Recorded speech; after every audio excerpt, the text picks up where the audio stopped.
결국은 이제 마지막으로는 뭐 최후의 수단이고, 사실 이건 좀 추천하는 방법은 아닌데 사기죄로 형사고소하는 방법도 있긴 있습니다. 민사전문 변호사 나유신입니다. 돈 없어요. 나중에 드릴게요. 연락하지 마세요. 뭐 연락 안 받는 경우도 있죠. 뭐 빌려간 돈에 대해서 판결문이나 지급명령까지 다 받았는데 근데도 상대방이 끝까지 안 주고 버티는 경우 많잖아요. 강제로 받아낼 방법 없을까? 사실은 뭐 강제 집행하시는 거는 웬만하면 다 아실 거예요. 근데 이제 정말 힘들게 소송까지 했고 증거 모으느라고 고생하고 막상 판결 받았는데 채무자가 모른 척 버텨요. 이렇게 하고 찾아오신 분들 많거든요. 돈 빌려간 사람이 이렇게 나오는 경우에는 보통 이제 그냥 뭐 추심업체에다가 넘기시는 경우도 많아요. 근데 이제 그러면 할인이라는 걸 많이 당하죠. 그러니까 채권을 그쪽에서 좀 싼 값에 사고 대신에 나는 이제 그쪽에서 뭐 돈을 좀 받고 이런 경우도 있고, 아니면 이제 수수료 지급하고 나중에 집행되면 그 세수한 돈에서 일정 부분 좀 떼주는 경우도 있고요. 근데 아무튼 강제 집행하는 거를 이제 법에서는 민사 집행이라고 부르는데요. 우선 판결을 받으신 경우에는 집행문이라는 걸 좀 떼보셔야 됩니다. 그러니까 이거는 법원에 신청하시면 바로 발급해 주는데 이 집행문이 있어야지 압류나 또는 이제 경매 같은 집행 절차에 들어갈 수 있죠. 반면에 판결이 아니고 이제 지급명령을 받아서 그게 확정된 경우에는 이미 그 안에 집행문이 포함되어 있기 때문에 따로 집행문을 신청 안 하셔도 됩니다. 이 상대방 재산에 대해서 강제로 뭔가 해보려면 가장 중요한 게 일단 그 사람이 무슨 재산 어떻게 가지고 있는지 알아야 되잖아요. 뭐 미리 다 알고 있으면 다행인데 소송하는 과정에서는 이 채무자 쪽, 피고 쪽 재산 조사하는 거를 법원에서 안 받아주거든요. 어쨌든 집행 권한이 있어야만 그 신청을 받아줍니다. 그러니까 부동산이 있는지, 뭐 자동차, 주거래 통장 이런 목록들을 좀 파악해 보시는 건데요. 이런 게 확인되면 그냥 거기에 해당되는 재산에다가 바로 뭐 압류든 뭐 경매든 신청할 수 있는 거죠. 근데 이제 문제는 그 사람이 어떤 재산 어떻게 가지고 있는지 잘 모르잖아요. 그래서 이제 이럴 때는 어떻게 하냐면 가장 편한 거는 그러면 이제 채무자의 재산을 뭐 합법적으로 조회하실 수가 있는데 수수료도 뭐 한 10만 원, 20만 원 정도 나올 거예요. 물론 이제 액수에 따라 좀 다릅니다만. 근데 이제 재산 뭐 조회 신청, 뭐 재산 명시 신청 이런 이야기도 들어보셨을 거예요. 그러니까 내가 직접 하실 수도 있어요. 재산 명시라고 하는 거는 말 그대로 재산에 뭐가 있는지 채무자 스스로 명시 밝혀봐라. 그걸 했는데도 마땅한 게 안 나오거나 또 재산 명시가 안 되는 경우도 있거든요. 그런 경우에는 재산 조회, 내가 직접 조회를 해보는 거죠. 그렇게 하시면 됩니다. 그렇게 해서 조회되는 것들을 보고 이제 가치가 있는 게 있으면 거기에다가 이제 강제 집행하는 거죠. 만약에 부동산이 있다면 바로 경매 신청하면 되는 거 아니냐 생각할 수도 있는데, 물론 이제 그럴 수는 있어요. 근데 이제 부동산 같은 경우에는 그 이미 은행이 근저당 설정해가 1순위 권리를 행사하고 있는 경우가 많거든요. 또는 이제 확정일자를 받은 임차인이 있다거나 하면 그 판결이나 지급명령 가지고 강제 집행으로 이제 경매 신청하는 사람은 좀 후순위가 됩니다. 그러니까 경매는 넘어가는데 배당에서 나한테 남는 게 별로 없을 수가 있어요. 그러면 괜히 나는 이제 경매 신청 비용이나 이런 거 날리는 셈이 될 수 있으니까 정확하게 계산을 해보셔야 돼요. 정확하게 계산 어떻게 하라는 거냐 이거 당연히 궁금하시잖아요. 일단은 근저당 같은 경우에는 채권 최고액이 있죠. 그 다음에 부동산 시세는 그 국토교통부나 이런 데 들어가면 그 인근 부동산 거래 시세 같은 것들을 정보 조회하실 수가 있습니다. 근데 이제 세입자, 임차인의 보증금이 얼마인지 이것까지 사실 알 방법은 없죠. 그래서 부동산이 일단 있으면 그나마 다행인데 있더라도 내 채권 액수랑 그다음에 주변 시세 이런 거 고려했을 때 실제로 나한테 좀 남는 게 떨어질 게 한 50% 이상 정도 되겠다 싶을 때 경매 넣으시는 게 좋습니다.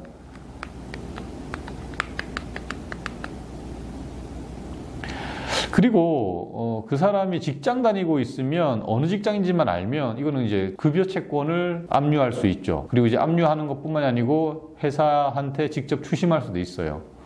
예금 채권을 압류 추심하는 경우인데 예전처럼 차명 거래를 잘 안 하니까 대부분 자기 명의 통장을 쓰고 있으니까 그 계좌번호를 모른다 하더라도 대충 저 사람이 거래하고 있을 것 같은 은행만 특정을 하면 그 채권 압류 및 추심 결정은 쉽게 받으실 수 있습니다.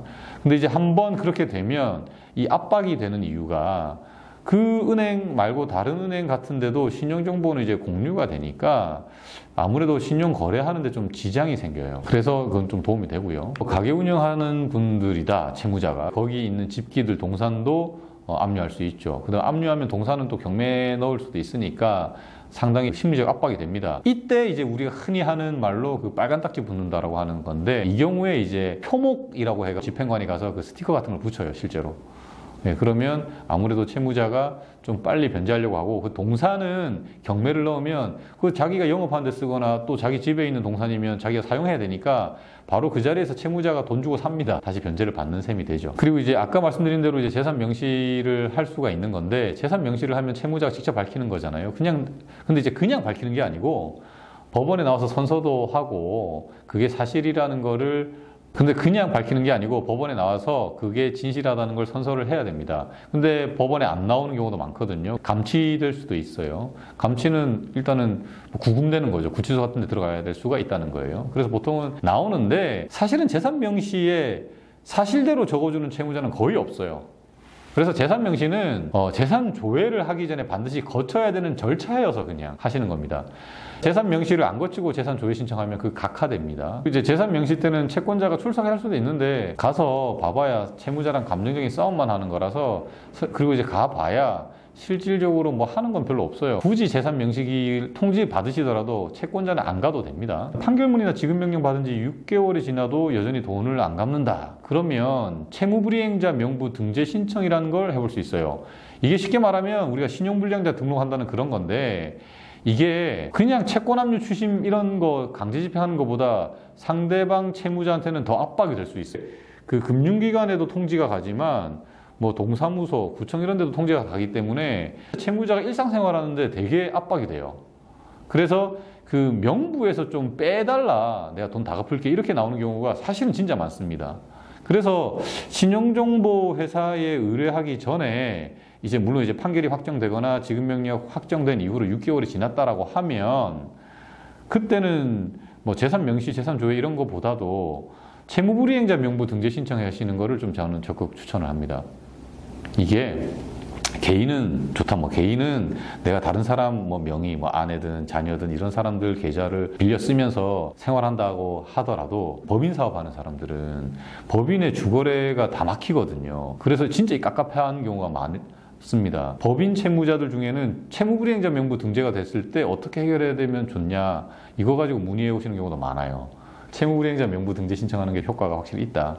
결국은 이제 마지막으로는 뭐 최후의 수단이고, 사실 이건 좀 추천하는 방법은 아닌데 사기죄로 형사고소하는 방법도 있긴 있습니다. 우리나라는 채무불이행죄라는 그 형사처벌 조항이 없어요. 외국에는 간혹 채무불이행도 범죄라고 해가지고 형사처벌을 하는 경우가 간혹 있는데, 일단은 이거는 이제 대여금 같은 경우나 물품 대금 같은 경우에 저 사람이 그 변제할 의사나 능력이 없음에도 불구하고 나를 속여가지고 뭐 돈 빌려갔다, 뭐 물건 받아갔다, 이렇게 이제 고소를 해보는 겁니다.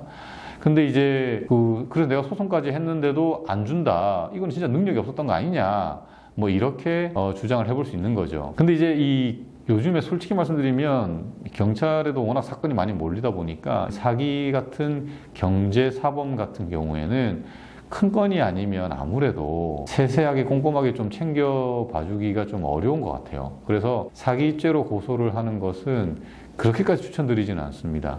고소당한 사람 입장에서는 심리적으로 큰 압박은 되니까 무고가 되지 않는 선에서, 그러니까 내가 돈 빌려줄 때 저 사람이 형편이 어렵다라는 걸 알았다거나 또는 의사 능력이 없었다라는 것을 내가 알았다, 뭐 이런 거 아닌 이상은 뭐 고소를 하시더라도 무고로 역고소 당하실 일은 없으니까 한 번쯤 해보시는 것도 뭐 방법은 될 수 있다, 이 정도로 말씀드리겠습니다. 더 궁금하신 건 댓글 남겨주시고요. 저는 또 다른 영상에서 좀 더 현실적인 방법들 저도 또 많이 고민을 해가지고 한 번 더 찾아뵙겠습니다. 상담 문의는 댓글이나 남겨주시거나 또 저한테 연락 주시면 친절하게 안내드리도록 하겠습니다.